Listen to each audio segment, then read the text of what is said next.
Hello, everyone, and welcome to the very first episode of the Clutch and Crown podcast. This episode, I'm sure, is a start of an exciting journey, but it also gives the beginning to a special series called She's Got the Drive. It will be dedicated to illuminating the phenomenal women of motorsport, just, exploring and sharing their inspiring stories, struggles, perspectives, and simply adventures, because what else is working in motorsport than adventure? And well, I felt like a special episode requires an exceptional guest. I'm sure many of you recognize this remarkable woman, if not by her presence, then surely by her voice. A voice that's become iconic in the world of motorsport broadcasting. With over 2 decades of experience, she's captured the heart and imagination of the rallying fans worldwide through her passionate and knowledgeable commentary for the WRC and the ERC. The star I'm talking about is no other than Becs Williams. So, guys, please welcome our wonderful guest, and I hope you will enjoy this episode.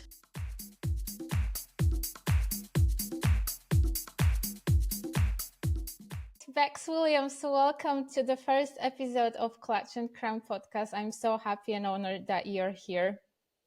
I'm honoured to be the first, and thank you very much for inviting me. I'm sure I'm going to enjoy our chat. Yeah, I have to say my adventure with rallying is not that long, but as soon as I remember from the very beginning, you were an absolute icon. I think you were one of the first people that I've heard about while entering the rallying world. I mean, your voice is the one recognized by everyone. So yeah, you were the first dose of inspiration for me, which makes it even more unique that you're here and you're great to do this. And I'm sure we will cover some interesting topics. But before we start, I don't think it's going to be a proper podcast with Becs Williams if I didn't ask about one thing. In your WRC backstories, you always ask your guests to describe themselves in 3 words. So now I feel obliged to ask how would Becs Williams introduce herself in 3 words? Ooh, gosh. Yeah, I always put people on the spot, and now I know how it feels in reverse. I would describe myself as a very positive person. So positive, focused, and probably happy. I am a very happy person, and I try and see the happiness side of any kind of situation. And we all go through really awful times in our lives, I think. Life is beautiful and life is brutal at the same time. And you get this roller coaster effect through your entire life. And it's how you deal with what happens to you, which is, I think, what really makes up your character and who you are. And I've been through kind of tough times myself, where you let things get to you and you get down and you get depressed. And not to say that doesn't happen to me now, but genuinely, I feel I am a very happy person, and I always look for the positive in any situation, how bad it is, because I know that makes me feel better and it makes other people feel better. And so positive, focused, because I am very focused on what I do, on my life, on my job, and happy. I feel like it's so important to have a person by your side that always sees a silver lining, like it gets you through everything, literally everything. If it's bad times, good times, you're always going to make it through. So that's very important. That's true. How do you recall your roots of the career you have now? Like, do you always had sort of an inclination towards broadcasting, or even further about motorsport overall? No, not at all for motorsport, I would say. When I was growing up, my family didn't drive. No one in my family drove. I had 2 older brothers. They didn't drive. My parents didn't drive. We didn't have a car. And that is where my love of cars comes from, was the fact that we didn't have a car. So I was then obsessed with cars. But in terms of a career, when I was in school, I was very, I was good in school at things like, English language and literature. I studied hard. I loved all my kind of Shakespeare's, my Emily Bronte's, reading novels. I was all about that. I was very artistic and I did a lot of drama. So at one point, very small point, I was going to be an actress. But Oh. I'm far too I think I'm far too sensible for that. And I knew that going into the acting world was really kind of waffy and up and down. And no, I decided against that. And I did some, we have, and I'm sure it's the same everywhere around the world. You get the opportunity to have work experience when you're like 15, 16, maybe go off and do the job that you want to do for a week. And the school decided that because I was so into acting, that they would send me to the Royal College of Music and Drama in Wales, which was huge. And I would spend time there because that is ultimately what I wanted to do. And I got there and I met all these students who were acting, and I didn't like any of them. And they were really, I don't know, they were really, their characters are really weird. And they were all of that, and they were so vain. And I'm not saying that's everyone across the board, but this group of people I met were Mm-hmm. very much up their own bottoms, as we would say in the UK. All right. And I thought, I can't be doing with these people. They are not down to earth. They're not on my level. And I thought acting is not for me. But I knew I wanted to be creative in some way. And I went to university.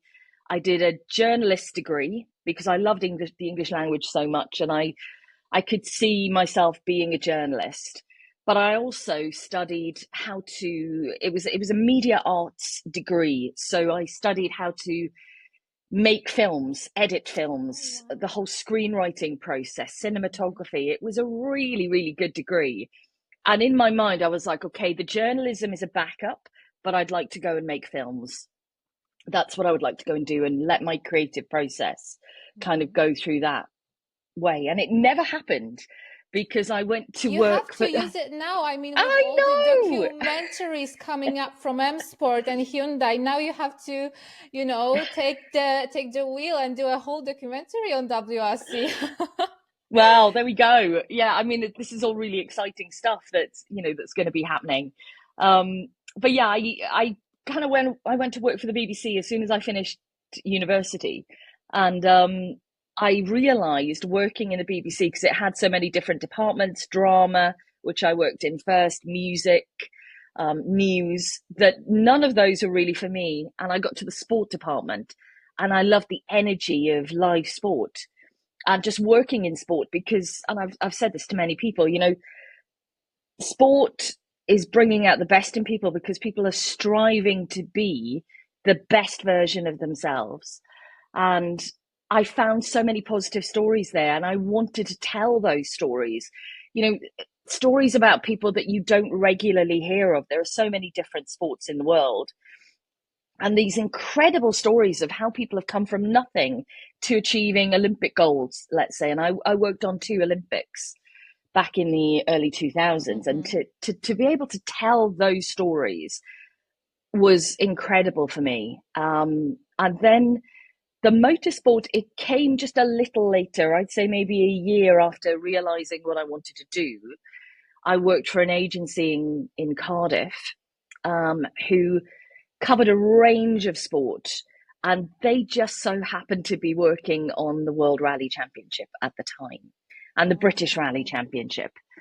But I didn't start in motorsport with rallying. It was circuit racing. So they used to cover the British Touring Car Championship and the World Touring Car Championship. And that's where I started my motorsport broadcasting career, let's say, was on circuit racing. And that was for a couple of years before rallying really, I kind of pushed to be in rallying.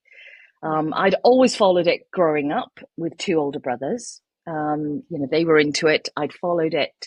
I'd kept track of it in university, but I can't say I was a mad fan for it. It was there and I enjoyed it, but it was never something that I could imagine myself working in, purely because I'm quite sensible, I guess, and stupidly sensible sometimes, because I let myself think, oh, I can't do that because of this. oh, I can't do motorsport because I don't know anything about motorsport. I didn't even have a car. I did eventually, but my family didn't. So that kind of, that element, the fact that we didn't have a motor vehicle and I didn't understand cars, that put me off.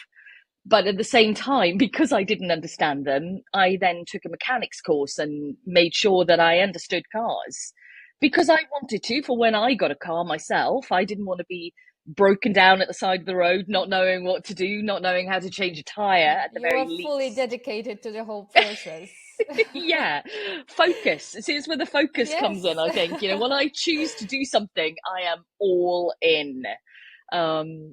Whether that be good or bad. So yeah, so the motorsport was I guess a little bit later. It was probably when I was 22, I would say, that started, and by the time I was 23, I was at Rally Monte Carlo. Oh wow, that's the short amount of time between it. It is. One It is a another. short amount of time. Yeah, I did a year of British touring cars. Maybe 2 years of, I started in, yeah, maybe 2 years of British touring cars because I started in 99. And then, yeah, okay, I might have been 24 at my first Rally Monte Carlo. But it was on your a very quick timeline, turnaround. if you look at it, like, that's why I want to ask about it, because it's in the name of that series. It's clutch, which means not only like a mechanical part, but also there's a clutch moment in sports. Did you have sort of like a decisive moment when you thought, okay, this is what I'm going to do. I'm going to be in rallies, and that's what I want to fully dedicate myself to? Yes. Yeah, I would say so. You know, I worked in circuit racing and I enjoyed it, but it never really grabbed me and pulled me in. But I worked on Wales, well, it's what was Wales Rally GB. It was the UK round of the World Rally Championship. It was called the Network Q of Great Britain when I worked on it, Rally Great Britain. And that, I think my first actual WRC event was in 99.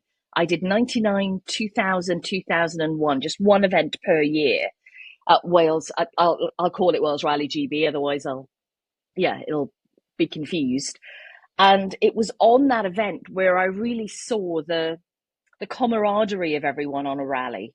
And because it's such an intense working environment for the crews and for everybody who's working on the event, the 4 days of all coming together to, from our side, deliver all the stories. And it felt as if I was really part of something, which I never felt working on the British Touring Car Championship ever. It was just rock up to the circuit, report on it, go. But in rallying, it felt different. It was, I think that the people, the fact that you're in a bubble for these days and nothing happens around the world other than what's happening on the rally because it's so intense. Yeah. I got this incredible feeling and I thought, I want more of this. And then the company that I worked for, it was a bit of a collaboration project. The boss at the time, Greg Strange, who'd been working on WRC for many, many years in a radio capacity. And that's what we worked on at Wales Rally GB for those 3 years. I'd deliver short radio reports for BBC stations around the UK. So you focused on the local competitors. You focused on the big stars. But if, you know, Sally and Bob Jones were competing from a small village just outside of Manchester, then you focused on them for the local BBC stations. Yeah.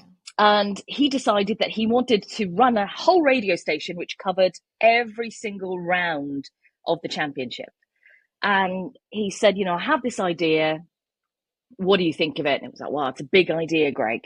You know, internet radio stations were only just coming out at that time. This was back in 2002. And I said, it's a huge idea. How do we do it? And he said, well, we'll have some hosts who will talk about rallying all day. We'll have some reporters. He said, but, you know, it'll be long days because it's 10, 12 hours. Yeah. Who is going to talk about rallying for 12 hours a day, Greg? That's a lot of time. And he went, well, I think you could do it. And I was just like, okay. And in the end, it was, you know, when we first started what was called World Rally Radio back in the day, there were maybe three of us hosting it, and reporting as well at the same time. But it was an incredible experience to be launched into full-time doing every single round in the WRC after having the experience of doing those three events. And I worked on the British Rally Championship as well. So there was a lot to learn. But I think, I'd had enough grounding certainly in broadcasting, because it was 3 years into my broadcasting career at that point.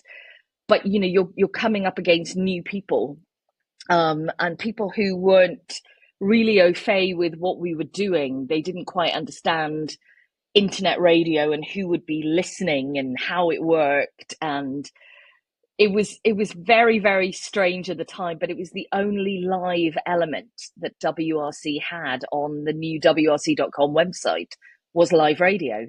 And we were amazed by how many people were listening around the world at the time. We'd set up, and I've told many people this, we'd set up an email address, which was a basic radio@wrc.com. And we kept saying it all the time for people to email in, and we were getting no emails at all. And we thought, we're just sitting here broadcasting to nobody. And then our technical director, Chris, who was also one of the hosts, he'd realized that he hadn't quite set up the email correctly. And he kind of looked at the settings and realized that something was missing. And he was like, I've forgotten to do this or press this button. And then all of a sudden, all these emails started downloading.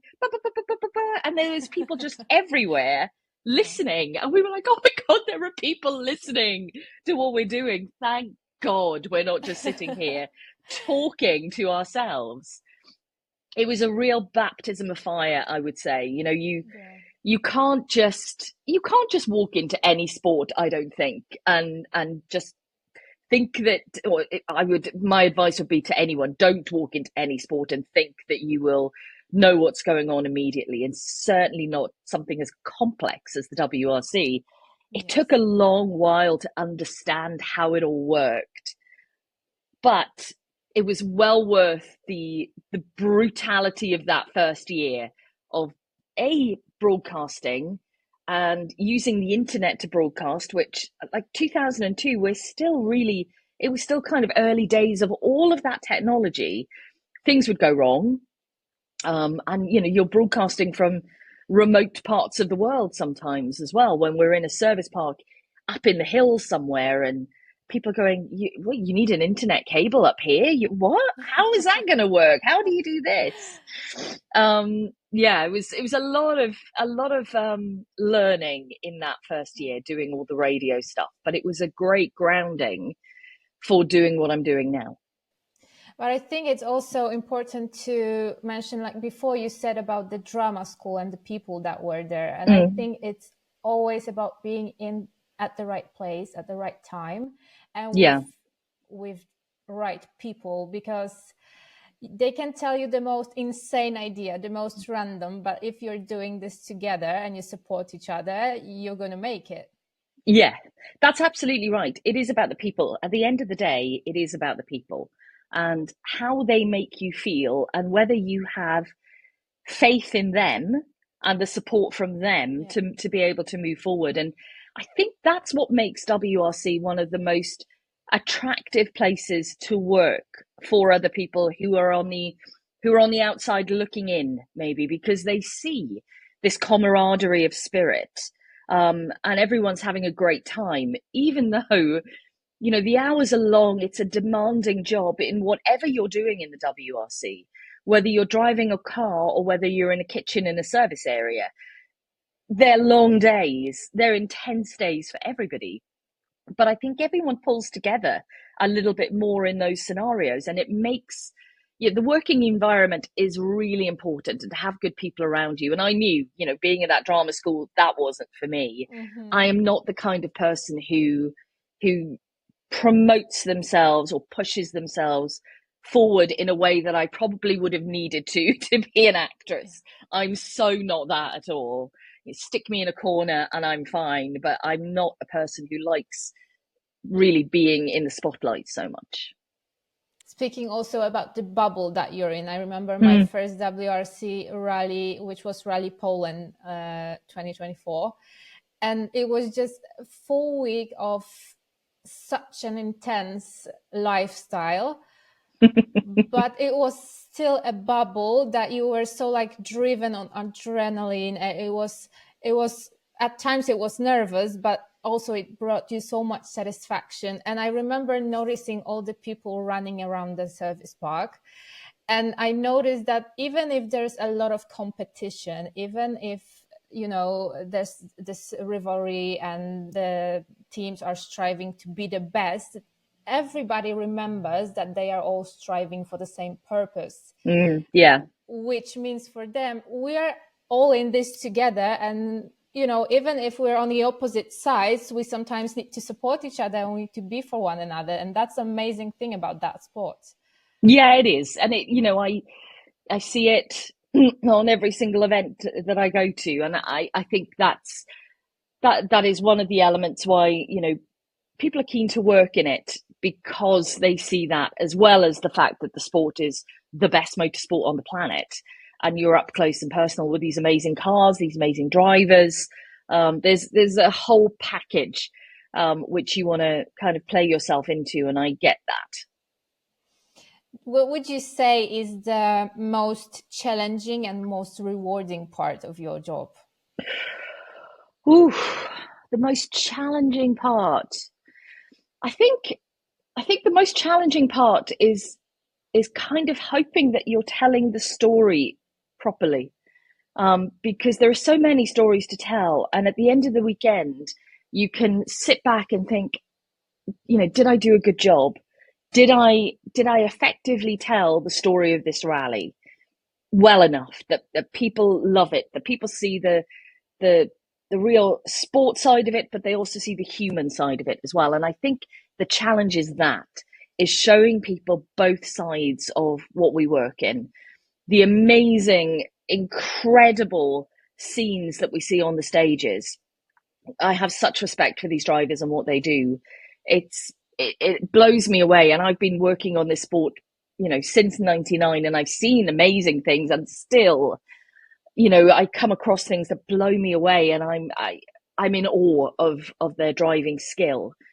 But also, I want everyone out there to see these drivers for who they are, for their human side, their story, their personal story. And I want that to come across as well. And that's a really difficult in one weekend, when we concentrate very much on the sport, to do that. And I think that's the biggest challenge for me, is to try and get that balance of personal and, you know, the actual professional side of their career, to show them driving, to show that well enough. But also, I want people to relate to them, because they're human beings at the end of the day. They're human beings doing extraordinary things behind the wheel.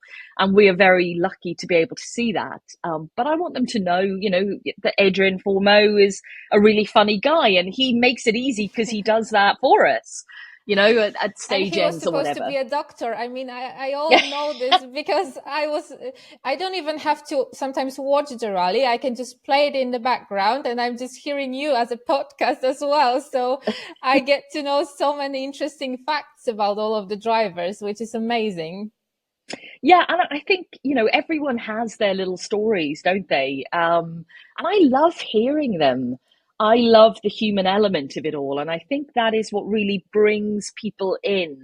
And Martin Sesks was a really prime example of that last year, with, you know, his enthusiasm for the sport, which I think people were like, oh my God, he loves driving.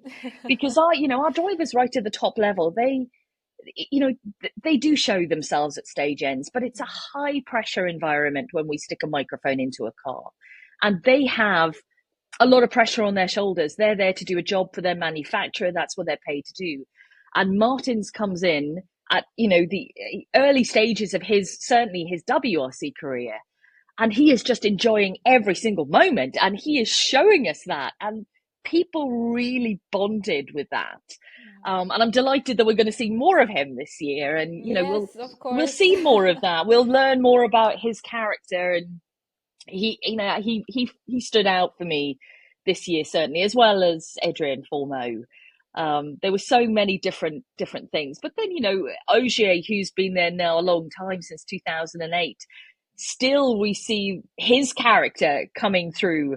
He never tires of his passion for the sport. And I love that. I love that even though he's doing a partial season, he's so invested on every single rally. Yes. He wants to win.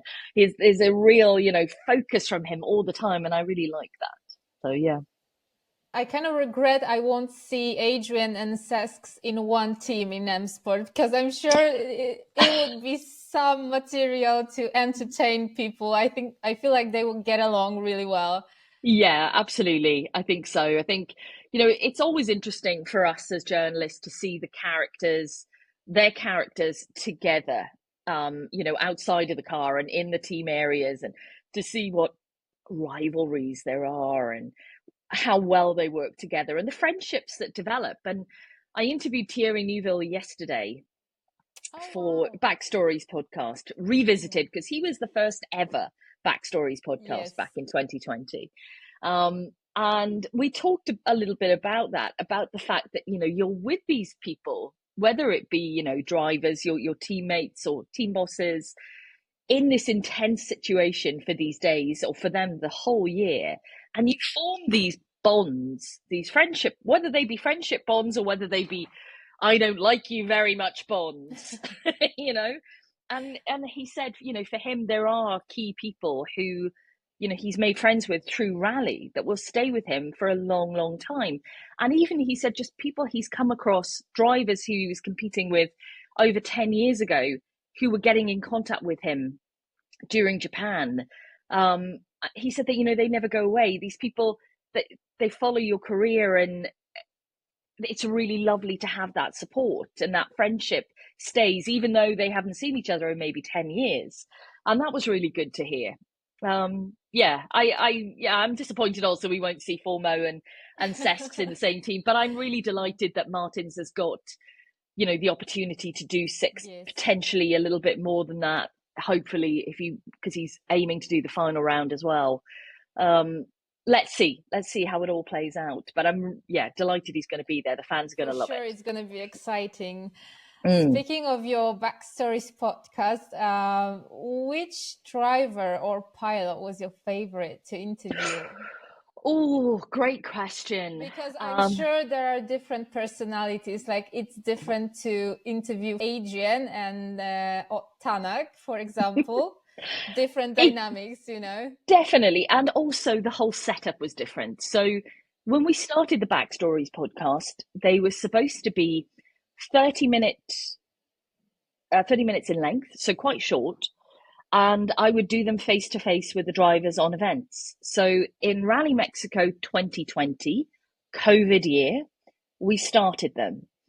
And I was telling Thierry yesterday, I remember it so well. We were at a hotel, and the drivers were having some TV interviews done, and I was in between all the TV interviews doing the Backstories podcast. So I only had 30 minutes with each driver, and I did Thierry, Oit, Gus Greensmith, I think. Those 3 were the ones that I did in that session. And it was face-to-face, and Danny Sordo. Face-to-face, we were just sat on sofas, relaxed, chatting away. And then, of course, at the end of Rally Mexico, the event got shortened because of COVID and the airports starting to close down around the world. And all of a sudden, we had no WRC events for a good few months. So we released the first 4 episodes of Backstories because I'd recorded them. And we decided then that Backstories would go on to like a format like this, so I could speak to people just across the internet. And then, of course, the episodes became longer, because when you do them on event, there's a time pressure. The drivers are busy. We're all busy. So you needed to make sure that they were short, and 30 minutes was really dictated by the fact that the drivers were busy. But all of a sudden during COVID, all of us had a lot of time on our hands. So the podcast became a much longer format. And I think during COVID, one I do really remember doing and really enjoying was Malcolm Wilson. Because he popped up on the screen, and because everything was closed in COVID, like hairdressers were closed. For instance, you couldn't have your hair cut, not in the UK anyway. And he popped up on screen, and his hair was quite big, and he was like, "Don't laugh at my hair! Don't laugh at my hair!" I was like, "Malcolm, it's long. What's happened?" And we chatted probably for just over an hour. And they became far longer format. I think Scott Martin and Jari-Matti Latvala were the longest, at almost 2 hours of a piece. But one of my favorites was Julien Ingrassia. Oh, yes. That's a great one because he was so relaxed. He told me so much detail about his life. And, we all know a lot about Seb Ogier, and I knew a lot about Julien, but I wasn't altogether sure of where his background, like in the early years, I wasn't sure about that. So it was really interesting to find out about that, but also his feelings during events and the fact that, they were a crew that had such incredible success and how that affected him. I found that fascinating, and he was very open. So I think Ingrassia was certainly a favorite. Günther Steiner also was a favorite. He's an absolute icon in the motorsport world overall. He is. But, not a lot of people knew that he worked at M Sport and Subaru, for example. Yeah. And I remember the day that I was interviewing him, and I had 40 minutes. The PR at the team, at the Haas team, said 40 minutes, that's all we can give you. And I was like, that's fine. And then when we tried to connect online, there was some kind of issue with the sound. He couldn't hear me. I couldn't hear him. We were just kind of mouthing to each other. I was like, oh no. And we lost 10 minutes sorting out that issue. And then when we started talking and we really got into the rally stuff and at M Sport back in the day and what it was like working with Malcolm, working, alongside some incredible names like Colin McRae, Carlos Sainz, we were really getting in depth, and I could see that we'd run out of time. And he was looking at his phone, and I kind of said, have we gone over time? Do you need to go? And he was like, I should be in a meeting right now, but don't worry, I'm really enjoying this. Just carry on. I had to edit that out of the podcast. But we carried on, and he gave so much. Even I think in the end, his PR came in and said, look, you've got to go now. But I was expecting him to swear more, I'll be honest, but he didn't, because that's his kind of thing, isn't it? Is, a lot of expletives, but he didn't. But he was really interesting. So for me, Malcolm, Julien, Günther Steiner, there's so many. I can't pick out a favorite. I've loved speaking to everybody. And we've got some really interesting ones lined up this year. We'll be revisiting Thierry's backstory, which I've done this week. We've got some really interesting names lined up for the year. And I think it's really nice for people to hear a little bit, a little bit more about the person, because like I said, when we're on events, it's really hard to show people's characters and tell them the whole story of their lives. But when you're in a podcast format and you have time, people can maybe listen to half an hour in the car, on the way to work, on the bus, on the train. I get people send me pictures of where they're listening, which is great. And I love that. And I think it's just a more relaxed format than being in front of maybe a camera and thinking, oh, I'm on display here. And you're a bit more guarded when you're in front of a television camera. Which is why it's great with the More Than Machine documentary, because I think the drivers forget those cameras, because they're not directly in their face. They're just around the area, and you see them so often, you forget they're there. But when you're sat in front of a lens, it can be intimidating for some people. A lot of our drivers have got used to it over the years, but I think for some new people coming in, you turn the lights on, you turn the camera on, and it is a little bit intimidating, and you don't want to look like an idiot in front of the camera. And I completely understand that. And then some people hold themselves back. And I'll give you a really good example of this. And it's a driver who has an amazing character. He's really funny, very sarcastic, but we don't see it a lot in front of our cameras because he does guard himself. And that's Elvin Evans. You know, he is one of the funniest people in the service park, but he is very guarded. And I think just maybe because he doesn't want to look like an idiot in front of the camera. He seems very serious. It's true. He does, and he is a serious guy. He's a very focused driver, but he also has a really playful and a very, very sarcastic sense of humor, which we see when the camera goes off. And I'm like, why didn't you do that in front of the camera? Always. But, you know, and I get it. I totally understand it because I'm a little bit the same. You know, as soon as a camera goes on, you're a bit like, wah. I would much rather do something like this, or, you know, you talk on the radio, or for me, commentary is perfect because it's me and a microphone and my co-commentator, and you forget that a lot of people are listening and watching. So you're freer. I feel I can say what, and I regularly do say what I want to say rather than what I think should be said. But I think that's what people love the most, to see someone out of their character that they normally see during the rallies.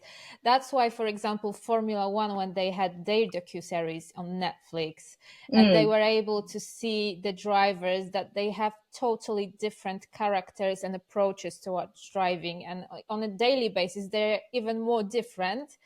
Now the rally fans are just, you know, striving to see this side of the rally drivers, because I had a feeling that rallying was a bit more closed off towards this approach of showing other people's personalities.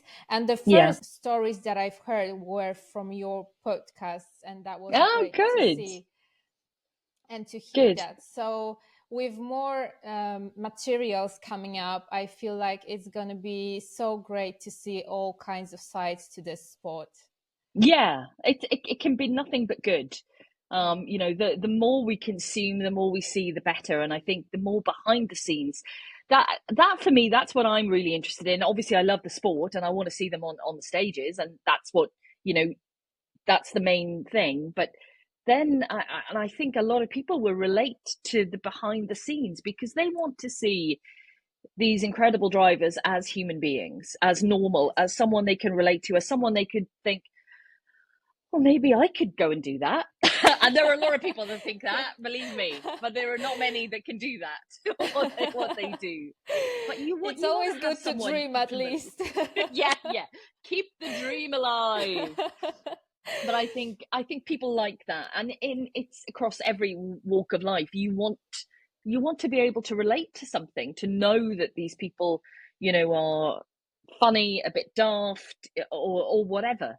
I like all the little kind of differences about people, that certainly the drivers that we see and their characters. They're all so different.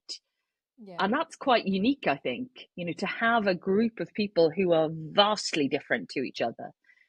But that's good. That's good for our storytelling, certainly. Yes. And speaking of daydreaming and dreaming overall, I'm sure there's a lot of people who dream about maybe not a driver career, but also, or a pilot career, but also working in different areas of that discipline.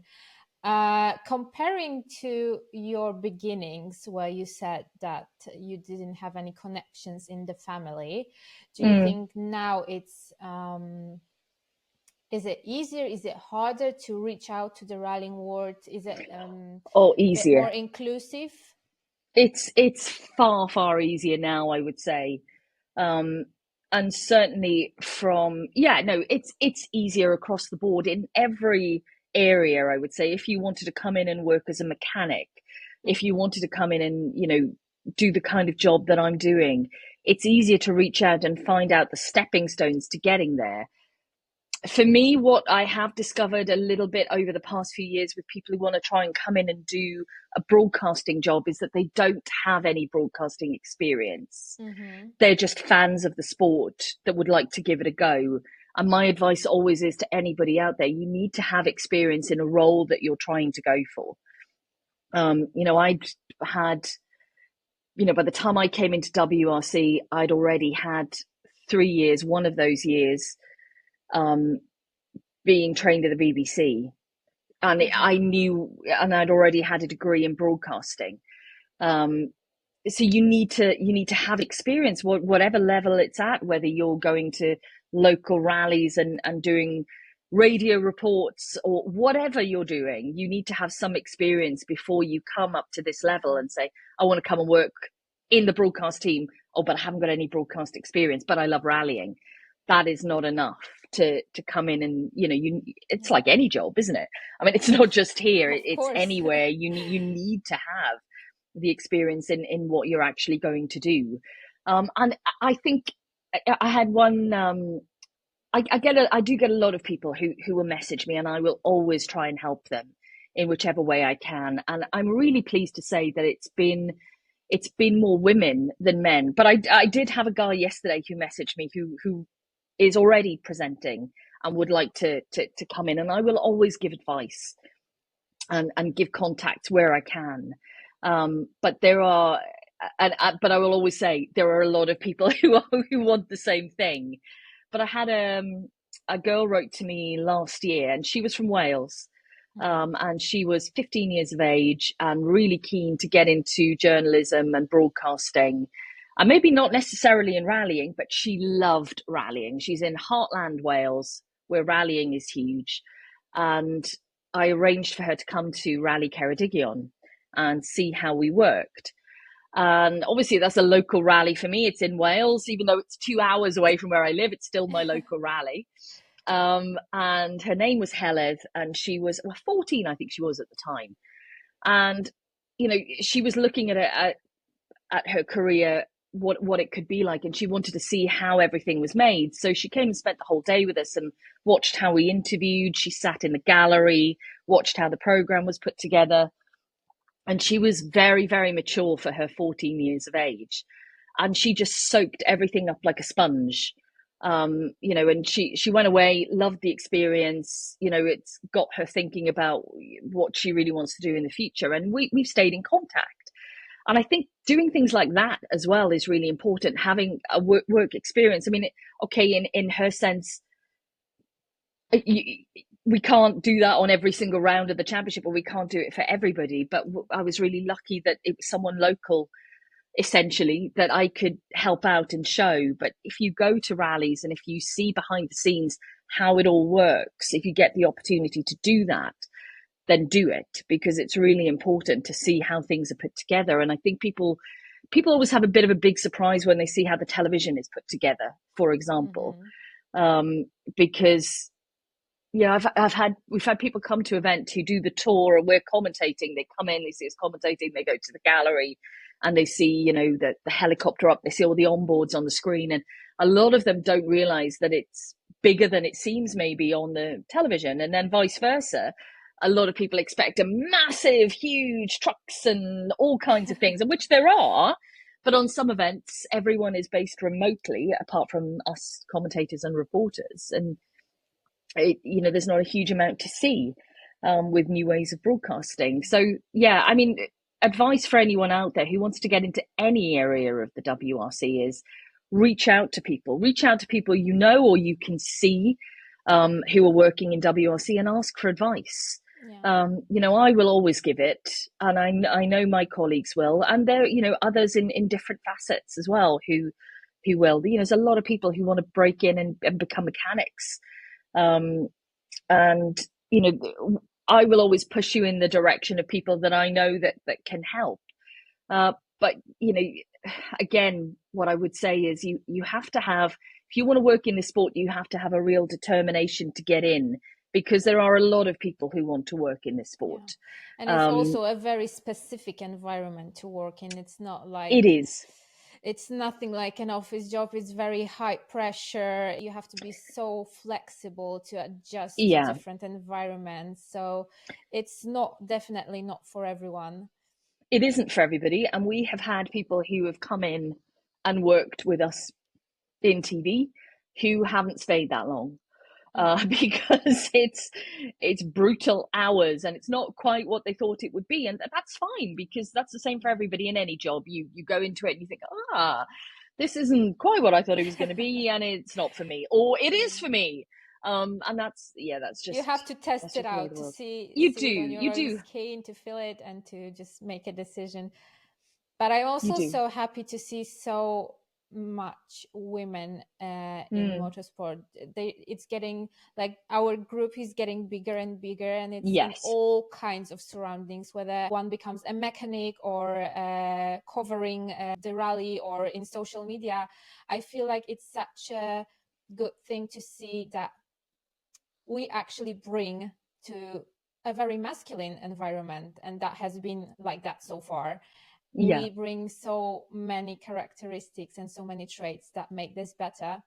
And like you said in the beginning, you always try to show the story of someone, to, like, it's a very empathetic approach to show the emotions, to show the person, to make other understand. And I think this is like our trait, that we always think about other people.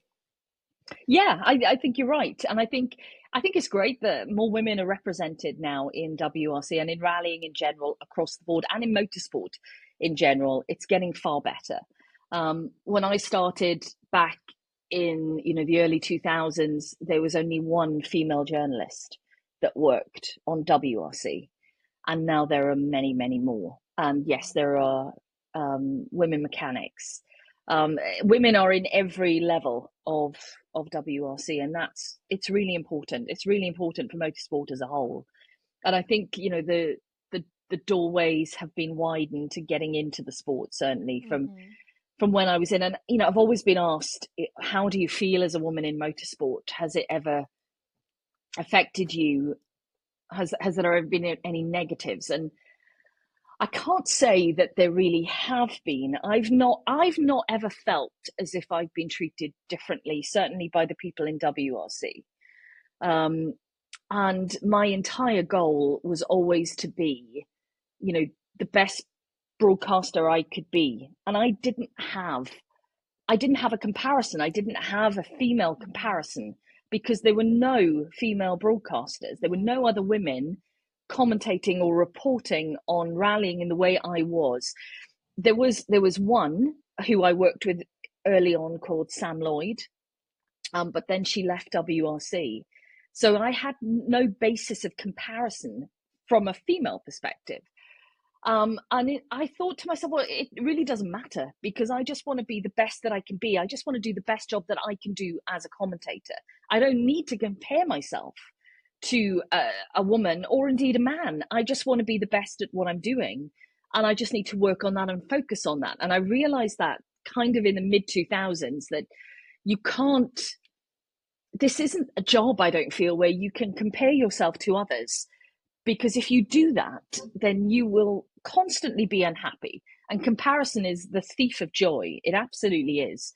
You just need to make sure that you're working on yourself and on what you do, and that you're giving your absolute all to the job and doing it the best you can do. And that is what I focused on, rather than saying, oh, well, how do I sound? How does he commentate? What kind of things is he saying? You can't do that. And in the same breath, you can't teach somebody to commentate either. I don't believe you can teach them the basics of how you should say things, and when there's a very bad situation, how you conduct yourself. And we've had to deal with bad situations over the years in rallying, but it's your voice, essentially. It's your emotions, it's your feelings, it's your opinions that come through, and you need to keep like a level playing field of balance in your mind. You can't have bias towards a driver. So many people say to me, oh, is Elfyn Evans your favorite because he's Welsh? No, he's not my favorite. I don't have a favorite. It's just the kind of the thoughts of a favorite.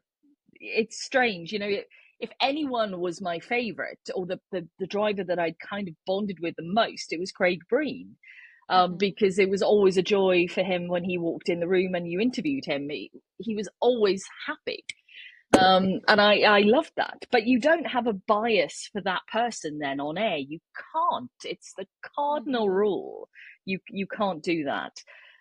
So there's lots of tips and tricks you can tell people, but essentially at the end of the day, commentating is you. It's your voice, it's your thoughts, it's your opinion, it's your personality that comes through, and you've just got to hope at the end of the day that people like that. Yeah. I think that's the best advice for basically anyone who wants to get their goal and to finally reach their dreams, because once you start comparing to someone else, you just stop focusing on you, and you are the most important. So yeah, that's amazing. If you look at your career, this is a very intense living style with all the traveling. I mean, you are in you can be 1 week you're in the totally different parts of the world. And we already talked about clutch, but there's also the crown. So I wanted to ask, when do you feel like you're putting on a crown and you are the queen of your life and you're that girl that just, whether it's at work or unwinding after that? Oh, that's a really good question. That's a really hard question to answer. Because I feel that you are everything of, that you do. You're not just, I couldn't say that when I'm commentating, when I'm doing the job, I'm absolutely 100%, that's me. And I've, as you say, got the crown on, because everything in my life makes up who I am. And the job is a big part of it, and I love it. And you're right, it's intense. But I love that intensity, and I think that makes you the character you are. But equally, when I come home, and I'm completely alone, the day after I come back, and I don't want to speak to anybody because I've had a really intense weekend of talking, and I just go and I walk, because I'm really in a rural area, so I go out to the mountains and I walk. Then that is really me as well. That's where I feel really comfortable. So it's both. It's everything. It's a combination of everything. It's about balance in life. It is about balance. What I will say is that I've been home now for nearly 2 months. It'll be almost 2 months by the time we leave for Monty. And I can't wait to go. I can't wait to go. I've really enjoyed my time at home, and it was lovely to be completely at home in December and go nowhere other than be here. But now I'm ready to go again, and I'm ready for the whole journey to start for another year and tell the stories again. Do you have any prediction on the upcoming season? Who's going to surprise the most? Or do you have any types who might win the title? I think the title is going to be, I'm going to predict the title is going to be a 4-way battle this year. But I'm not telling you the drivers. And I also think we will see Taka win his first rally this year. And I also believe we'll see Formo on the top step of the podium as well. Who will surprise everyone the most? Oh, good question. Sammy Pyrie, maybe. Motorsport. Or indeed Sesks when he comes in. I mean, Sesks has picked the rallies that he will do the best on, the gravel and the fast gravel as well. Although, I hope we see surprises from them both. I mean, Sesks almost got a podium last year on his home event. So I'm really hoping that he will be able to do that this year. But I think it's important that we see the young drivers coming in now. We need to see that coming through the championship. I know there are limited seats available at the moment, and that that's an issue, but it's good and it's refreshing to see the younger drivers coming through. Well, no matter who wins the title or who surprises the most, I'm sure the season will be extremely eventful, and I'm looking forward to hearing you covering the rallies and seeing all the valuable interviews and all the precious moments. So thank you very much. Once again, I'm so grateful for this opportunity, and hopefully to see you at some other rally or other occasion connected to motorsports. Thank you very much. I've really enjoyed having a chat with you, and good luck with the podcast. Thank you so much. Have a great day. Thank you.